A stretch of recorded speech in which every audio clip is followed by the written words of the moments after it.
Before time had a name, before the first star ignited the velvet blackness of existence, there was only the infinite, a silent and boundless ocean of pure potential. And into this silence, a thought emerged. A vibration of pure intention that would become the architect of all that is, was, and ever will be. From this thought, light was born, and with light came the first dawn of creation. In this primordial dawn, the first beings were woven from the very fabric of that light. They were the morning stars, the sons of God, angelic hosts of unimaginable beauty and power, each a unique expression of the Creator's boundless imagination. They were beings of fire and spirit, their forms fluid and their voices the music of the cosmos. And among this celestial hierarchy, one stood apart, a creation of such breathtaking perfection that all of heaven paused to behold him. His name was Lucifer, the light-bearer, the star of the morning. He was the seal of perfection, full of wisdom and perfect in beauty. His presence was a symphony of light and sound, his wings adorned with every precious stone, his voice a chorus of celestial harmony. He walked among the stones of fire in the holy mountain of God, his every movement a dance of grace and power. He was the first and most beloved, the masterpiece of the Creator, a mirror reflecting the divine glory with an intensity that no other could match. In his heart, there was no shadow, no hint of the darkness that was to come.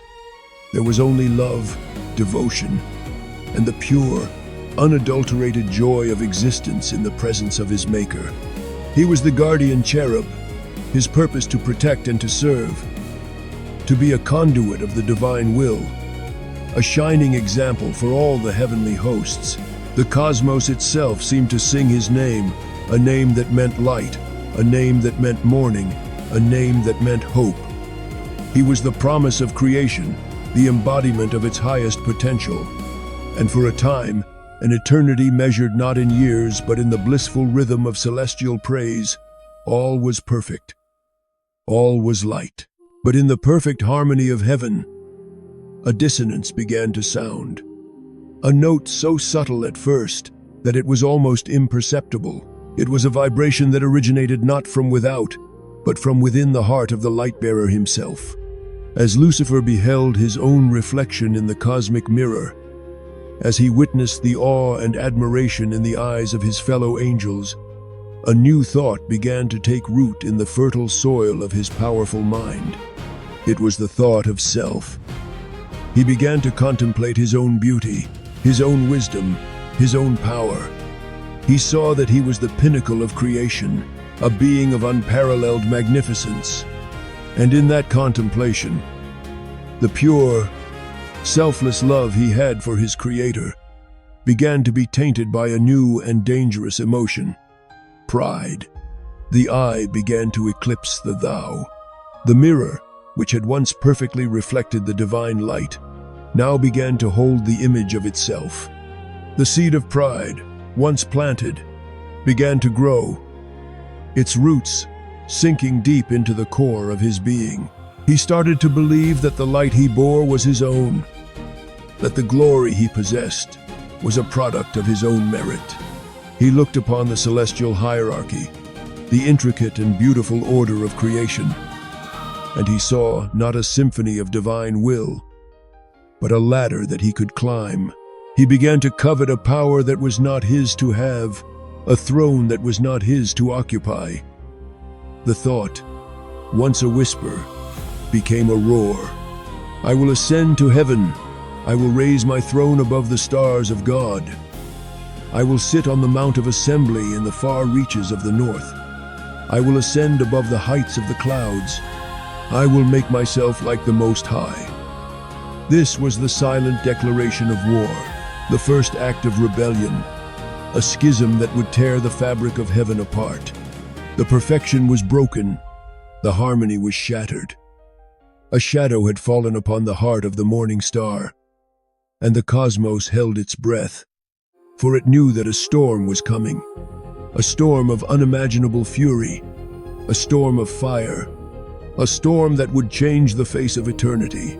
The rebellion of Lucifer was not a sudden, impulsive act. It was a calculated and insidious campaign, a war of whispers and sedition that spread through the heavenly realms like a contagion. He used his beauty, his charisma, and his powerful intellect to sow seeds of doubt and discontent among the angelic hosts. He spoke of a new order, a new freedom, a new way of being that was not bound by the will of the Creator. He painted a picture of a universe where every being could be a god, where power was not a gift to be received, but a prize to be seized. He appealed to their pride, to their ambition, to the latent desire for self-exaltation that he had discovered within himself. And many were swayed. A third of the stars of heaven, a vast and powerful legion of angels, were drawn to his banner. They were the proud, the ambitious, the discontented, those who had grown weary of the endless song of praise and who longed for a new and more exciting melody. They saw in Lucifer a leader, a champion, a visionary who would lead them to a new and glorious destiny. The heavens were divided. Brother turned against brother, friend against friend. The celestial harmony was replaced by the discordant clang of suspicion and accusation. The air, once filled with the sweet fragrance of praise, now reeked of the bitter scent of rebellion. The Creator, in his infinite wisdom and foreknowledge, had seen this day coming. He had known from the very beginning that the gift of free will, the most precious and dangerous gift of all, carried with it the possibility of rejection, of rebellion, of a turning away from the light. And so, he had prepared. He had appointed a champion, a warrior of unwavering loyalty and unshakable faith, to lead the armies of heaven against the forces of darkness. His name was Michael, which means, "Who is like God?" A name that was in itself a challenge, a rebuke to the pride of the rebel archangel. Michael was not the most beautiful or the most powerful of the angels, but his heart was pure, his devotion was absolute, and his will was an unbending sword of fire. He gathered the loyal hosts, the angels who had not been swayed by Lucifer's seductive lies, and he prepared for battle. The stage was set for a conflict of cosmic proportions, a war that would be fought not with swords of steel, but with swords of will, a war that would decide the fate of heaven and the destiny of all creation. The sky, once a canvas of serene and tranquil beauty, now became a battlefield. The two armies faced each other, a sea of light against a sea of shadow. On one side, Lucifer, his beauty now twisted into a mask of rage and defiance, his eyes burning with the cold fire of ambition. On the other, Michael, his face, a study in grim determination, his sword of light held high. The silence was broken by a single, defiant cry from the rebel archangel, a cry that echoed through the heavens and shook the very foundations of creation. And then, the battle was joined. It was a war of unimaginable intensity, a clash of wills and powers that is beyond human comprehension. The sky was filled with the flash of celestial weapons, the roar of angelic war cries, the clash of light against darkness. It was a battle not for territory, but for the very soul of heaven. Lucifer and his angels fought with the fury of desperation, their pride and their ambition fueling their rage. Michael and the loyal hosts fought with the strength of their conviction, their love for their Creator a shield against the darkness. The battle raged for an aeon, a timeless moment of cosmic conflict. And in the end, the light prevailed. Lucifer and his rebel angels were defeated. Their power was broken. Their pride was humbled. Their rebellion was crushed. There was no place for them in heaven anymore. The darkness they had chosen had consumed them, and they were cast out. thrown down from the celestial realms into the abyss, a place of outer darkness, a place of their own making. The war in heaven was over, but the conflict was far from finished. It had merely shifted its battlefield. The fallen star, his name now changed, from Lucifer, the light bearer, to Satan, the adversary, had a new target, a new prize to covet. A small, blue-green planet teeming with a new and fragile creation, a creation made in the very image of the God he now hated. The war for heaven was over. The war for earth was about to begin. The fall from heaven was not merely a change of location. It was a transformation of being. As Lucifer and his legions were cast out, the celestial light that had once defined them was extinguished, replaced by a cold and consuming darkness. The beauty that had once inspired awe was twisted into a grotesque mockery of its former glory. The wisdom that had once been a source of enlightenment became a cunning and malevolent intellect, dedicated to the arts of deception and destruction.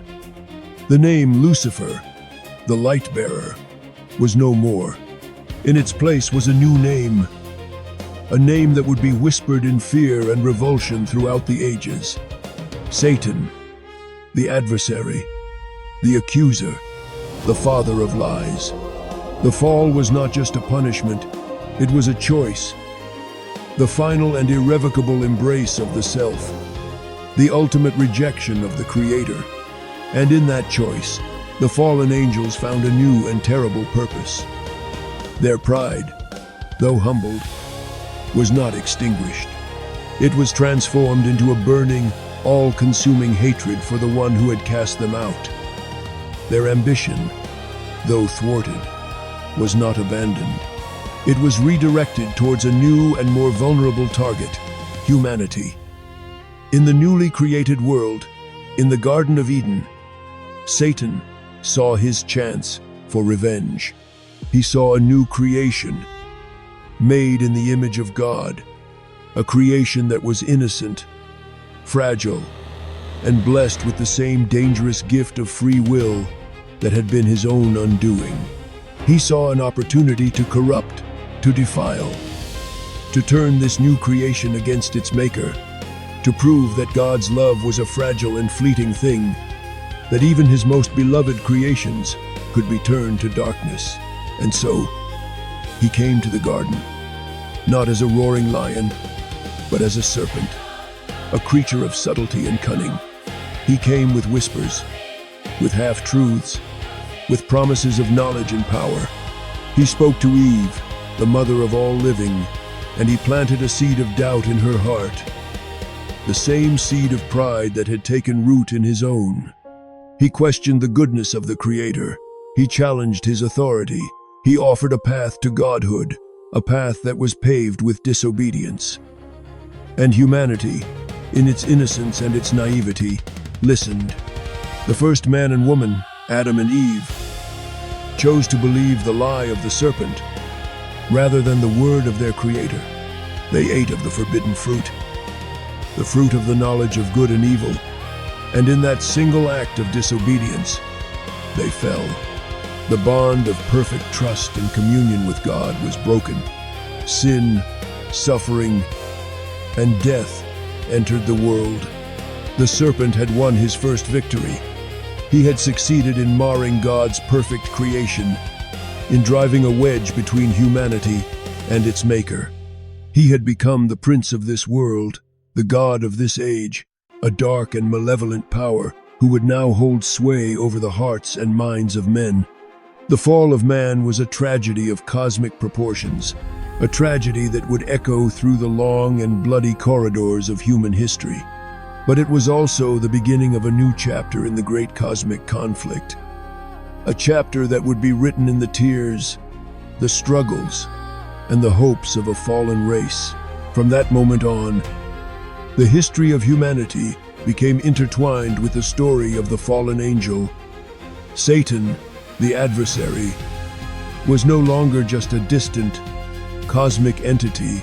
He was an active and malevolent presence in the world, a spiritual force of darkness that would wage a relentless war against the souls of men.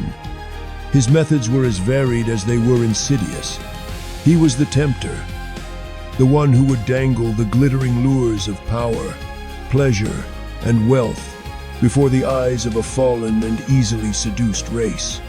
He was the accuser, the one who would stand before God and point out the flaws, the failures, and the sins of humanity, demanding their condemnation.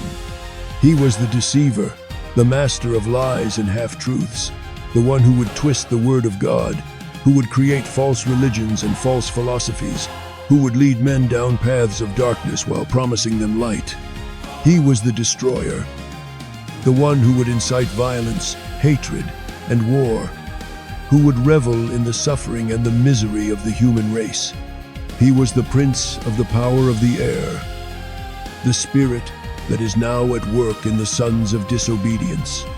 His influence could be seen in the rise and fall of empires, in the bloodshed of countless wars, in the cruelty and injustice that have plagued human society from its very beginning. He was the hidden hand behind the throne of tyrants, the whisper in the ear of the murderer, the cold and calculating logic of the oppressor. He was the architect of the systems of this world, the systems of greed, of exploitation, of pride, the systems that grind the poor into the dust and that elevate the proud and the arrogant. He was the father of lies, and the whole world was under his sway. But his power, though great, was not absolute. The Creator, in his infinite love and mercy, had not abandoned his fallen creation. He had set in motion a plan of redemption, a plan to rescue humanity from the clutches of the adversary, a plan that would culminate in the ultimate act of self-sacrificial love. He sent prophets and patriarchs, men and women who would speak his truth in a world of lies, who would be beacons of light in a world of darkness. He gave his law, a standard of righteousness that would expose the sinfulness of the human heart and the futility of trying to earn salvation through one's own efforts. And then, at the appointed time, he sent his own Son, a new Adam, a new light-bearer, one who would come not as a conquering king, but as a humble servant, one who would live a perfect life, who would die a sacrificial death, and who would rise again, victorious over sin, death, and the power of the devil. The coming of the Son was a declaration of war, a direct challenge to the authority of the prince of this world.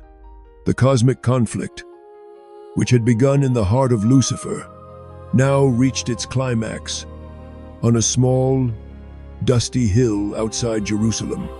The cross, a symbol of shame and defeat, became the instrument of the adversary's ultimate undoing. For on that cross, the Son of God took upon himself the sin of the world. He paid the penalty that humanity deserved, and he broke the power of death. The resurrection was the final, triumphant victory, a demonstration that the light is stronger than the darkness, that love is more powerful than hate, that life is more resilient than death. The serpent's head had been crushed, his power was broken, his final doom was sealed. Yet, the victory won on the cross did not immediately usher in an age of universal peace. The adversary, though mortally wounded, was not yet destroyed. His final judgment was certain, but his sentence was not yet executed. And so, in the twilight age between the first and second coming of the Son, the cosmic conflict continues to rage, not in the celestial realms, but in the hearts and minds of every human being. The battlefield is the soul. The war is a war of whispers, of temptations, of ideologies, a spiritual struggle for the allegiance of a world that still bears the scars of its fall. The fallen one and his legions, the demonic hosts who were cast out with him, now roam the earth as principalities, as powers, as the rulers of the darkness of this age, as spiritual hosts of wickedness in the heavenly places. They are a kingdom of shadows, an empire of deceit, their sole purpose to blind the minds of unbelievers, to keep them from seeing the light of the gospel of the glory of Christ. They are the architects of chaos, the fomenters of division, the puppeteers who pull the strings of pride, greed, and hatred in the human heart. They work through the systems of the world, through the corridors of power, through the subtle and pervasive influence of culture, to create a reality that is a pale and twisted imitation of the one the Creator intended. They offer a gospel of self, a religion of human potential, a promise of freedom that is, in reality, the deepest form of slavery. They are the masters of illusion, creating a world that is so filled with noise, with distraction, with the endless pursuit of fleeting pleasures, that the still, small voice of the Creator can no longer be heard. But even in this age of darkness, the light has not been extinguished. The victory of the Son has unleashed a new power in the world, the power of the Holy Spirit, a divine presence that now dwells within the hearts of those who have been redeemed. This is the Church, the body of Christ, an embassy of the kingdom of heaven in a world that is still under the sway of the evil one. It is a fellowship of the broken, the redeemed, the ones who have been called out of darkness into his marvelous light. And they have been given a mission: to be salt and light, to be agents of reconciliation, to proclaim the good news of the victory that has been won, and to wage a spiritual war against the forces of darkness. This is not a war that is fought with carnal weapons, but with the weapons of the Spirit, with truth, with righteousness, with faith, with the Word of God. It is a war that is fought on one's knees, in prayer, in dependence on the power of the one who has already conquered. And in this ongoing conflict, there is a promise, a sure and certain hope, that the final victory is not in doubt. The day is coming when the Son will return, not as a humble servant, but as a conquering king, with fire in his eyes and a sword in his hand.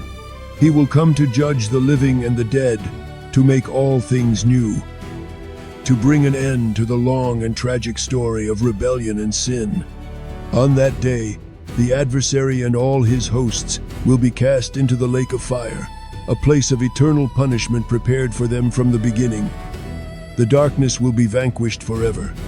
The curse will be broken, and a new heaven and a new earth will be born, a place where there will be no more tears, no more sorrow, no more pain, no more death. The story that began with a rebellion in heaven will end with a wedding feast. The marriage of the Lamb to his bride, the redeemed and glorified church.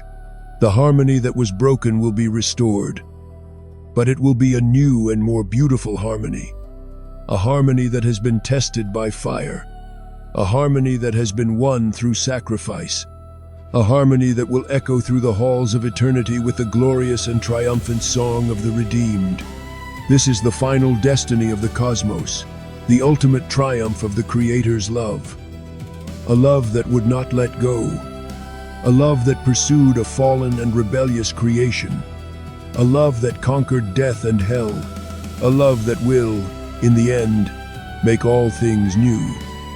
The story of Lucifer is a cautionary tale, a story of the terrible cost of pride, of the destructive power of the self.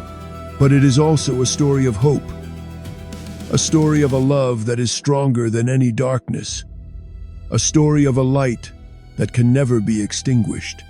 It is the story of a God who, in the face of rebellion, chose not to destroy, but to redeem. And in that choice, in that act of unimaginable grace, the true nature of the Creator is revealed. A nature that is not defined by power, but by love. A love that is, and always will be, the final and always has been, the most powerful force in the universe. The tale of Lucifer is a shadow that stretches across the entire expanse of cosmic history, a dark counterpoint to the symphony of creation. It is a story that begins in the unimaginable splendor of the celestial realms and ends in the eternal silence of the abyss. It is a story of beauty corrupted, of wisdom twisted, of light transformed into darkness. It is a story that serves as a timeless and terrifying reminder of the destructive power of pride, of the seductive allure of the self, of the catastrophic consequences of a single, defiant choice. The fall of the morning star was not just a celestial event. It was a metaphysical cataclysm, a schism that introduced the very concept of evil into a universe that had known only good. It was the moment that the no was first spoken in the face of the divine. Yes, the moment that a created being chose to worship itself rather than its creator. And from that moment on, the universe was no longer a place of perfect harmony. It was a battlefield, a stage for a cosmic conflict between the forces of light and the forces of darkness. A conflict that would be played out in the hearts and minds of every intelligent being. A conflict that would shape the destiny of worlds. The legacy of Lucifer is a legacy of ruin. It is the legacy of a broken heaven, of a fallen world, of a human race that is born into a state of spiritual alienation, a race that is plagued by sin, suffering, and death. It is the legacy of the tempter, the accuser, the deceiver, the one who has dedicated his immense power and intellect to the task of thwarting the purposes of God and of dragging as many souls as he can down with him into his own self-inflicted damnation. But the story of Lucifer is also, paradoxically, a story that reveals the true nature of God. For in the face of this rebellion, in the face of this cosmic treason, the Creator's response was not one of immediate and overwhelming retribution. It was a response of patience, of long suffering, of a love that was so profound, so unconditional, that it was willing to enter into the very heart of the darkness in order to redeem it. The story of Lucifer is the dark backdrop against which the story of the sun shines with such breathtaking brilliance. It is the story of a God who did not abandon his creation, but who, at an infinite cost to himself, chose to become a part of it, to share in its suffering, to bear its sin, and to conquer its death. The cross is the ultimate answer to the pride of Lucifer.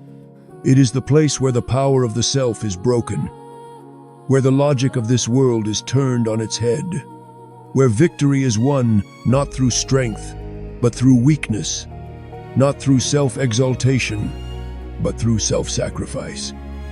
The story of Lucifer is a story that is still being written. The final chapter has not yet been closed.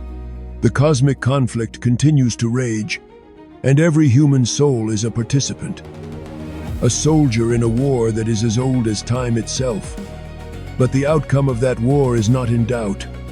The light will prevail, the darkness will be vanquished, and the day will come when the name of Lucifer will be nothing more than a distant and faded memory, a cautionary tale whispered in a world that has been made new, a world that is once again filled with the pure and unadulterated light of the Creator's love. The morning star has fallen, but a new and brighter star has risen, a star that will never fade, a star that will shine for all eternity, and in all eternity. The war waged by the adversary in the modern age is a masterpiece of subtlety, a campaign fought not on battlefields of fire and steel, but in the silent chambers of the human mind. The serpent of old has shed his skin, trading overt displays of power for the far more effective weapons of ideology, distraction, and despair. He is the ghost in the machine of civilization, the unseen architect of a world that is increasingly deaf to the whispers of eternity. His primary strategy is one of misdirection. He has learned that he does not need to deny the existence of God. He merely needs to make him irrelevant. He has filled the world with a cacophony of noise, a relentless barrage of information, entertainment, and trivial pursuits that occupy every waking moment, leaving no space for silence, no room for contemplation, no opportunity for the soul to ask the questions that truly matter. He has created a culture of immediacy, a world where the gratification of the self is the highest good, where the pursuit of comfort, pleasure, and personal ambition is the ultimate meaning of life. He has redefined freedom not as the liberation from sin, but as the liberation from all restraint, from all tradition, from all authority that is not rooted in the sovereign self. He has become the champion of a radical individualism that isolates and atomizes, severing the bonds of family, community, and shared belief that have sustained humanity for millennia. In this new world, every man is an island, and every island is a kingdom of one. His deception is woven into the very fabric of modern thought. In the halls of academia, he whispers that faith is the enemy of reason, that science has buried God, that the universe is a cosmic accident, a tale told by an idiot, full of sound and fury, signifying nothing. In the corridors of power, he promotes a politics of division, of resentment, of identity, pitting tribe against tribe, nation against nation, in a never-ending struggle for dominance. In the marketplace, he preaches a gospel of consumerism, the lie that happiness can be purchased, that the emptiness of the soul can be filled with the accumulation of things. He has even infiltrated the church itself, sowing seeds of compromise, of theological confusion, of a feel-good spirituality that is stripped of its power, its truth, and its cross. He offers a Christ without a cost, a salvation without repentance, a kingdom without a king. It is a comfortable and convenient faith, a faith that makes no demands, a faith that is perfectly in tune with the spirit of the age, a faith that is, in the end, no faith at all. The great lie of the adversary is that he does not exist. He has convinced the modern world that the concept of a personal, malevolent evil is a relic of a superstitious and unenlightened past. He has become a metaphor, a symbol, a psychological projection, anything but a real and present danger. And in this, he has achieved his greatest victory. For an enemy who is not believed to exist is an enemy who cannot be fought. He is free to work his will in the shadows, to manipulate, to deceive, to destroy, while the world sleeps, blissfully unaware of the spiritual war that is raging for its very soul.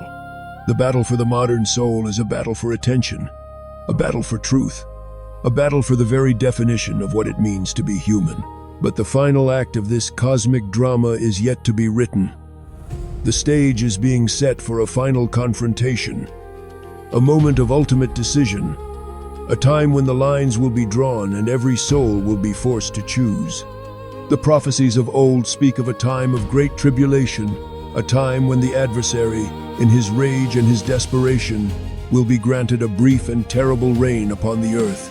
He will be embodied in a figure of immense power and charisma, a world leader who will promise peace and unity, a man who will perform great signs and wonders, who will deceive many, and who will demand the worship of all. This is the Antichrist, the man of lawlessness, the son of destruction, the final and most perfect incarnation of the spirit of Lucifer. He will establish a global system of economic and political control, a new world order that will seem to be the answer to all of humanity's problems. But it will be a false peace. A peace built on a foundation of lies. A peace that will be bought at the price of one's soul. He will persecute the saints. He will wage war against the church. And he will set himself up in the temple of God, proclaiming himself to be God. It will be a time of darkness and despair. A time when it will seem as if the forces of evil have finally triumphed. But it is in the darkest hour that the dawn is closest. The reign of the Antichrist will be a brief and fleeting thing, a final, desperate gasp of a defeated foe. For at the height of his power, at the very moment of his apparent triumph, the heavens will be torn open, and the Son of Man will return in power and great glory. He will come not as a suffering servant, but as a conquering king, the King of Kings and the Lord of Lords. He will come with the armies of heaven, and with a word from his mouth, he will destroy the man of lawlessness and all his followers, the adversary, the ancient serpent. The one who has deceived the nations will be seized and bound. He will be cast into the abyss, a place of imprisonment, where he will remain for 1,000 years. During this time, the earth will be renewed, the curse will be lifted, and the saints will reign with Christ in a kingdom of peace and righteousness. It will be a golden age, a foretaste of the eternal glory that is to come. But even this is not the end. After the 1,000 years are over, the adversary will be released for a short time. He will go out to deceive the nations one last time, to gather them for a final, futile rebellion against the king. They will surround the camp of the saints, the beloved city. But fire will come down from heaven and consume them. And then, the final judgment. The great white throne will be set, and the books will be opened. The dead, small and great, will stand before God, and they will be judged according to their works. And anyone whose name is not found in the book of life will be cast into the lake of fire. This is the second death, the eternal separation from the presence and the glory of God. And with them will be cast the adversary, the beast, and the false prophet. Their long and tragic story will be over. The darkness will be no more. And then, a new heaven and a new earth. The first heaven and the first earth will have passed away, and there will be no more sea. The holy city, the new Jerusalem, will come down out of heaven from God, prepared as a bride adorned for her husband. And a loud voice from the throne will say, "Behold, the dwelling place of God is with man. He will dwell with them, and they will be his people, and God himself will be with them as their God. He will wipe away every tear from their eyes, and death shall be no more. Neither shall there be mourning, nor crying, nor pain anymore, for the former things have passed away." The story that began with a rebellion in heaven will end with a wedding feast. The story that began with a fall will end with a redemption. The story that began with a lie will end with the triumph of truth. The story of Lucifer is a shadow, but it is a shadow that is cast by a great and glorious light, a light that can never be extinguished, a light that will, in the end, fill all in all.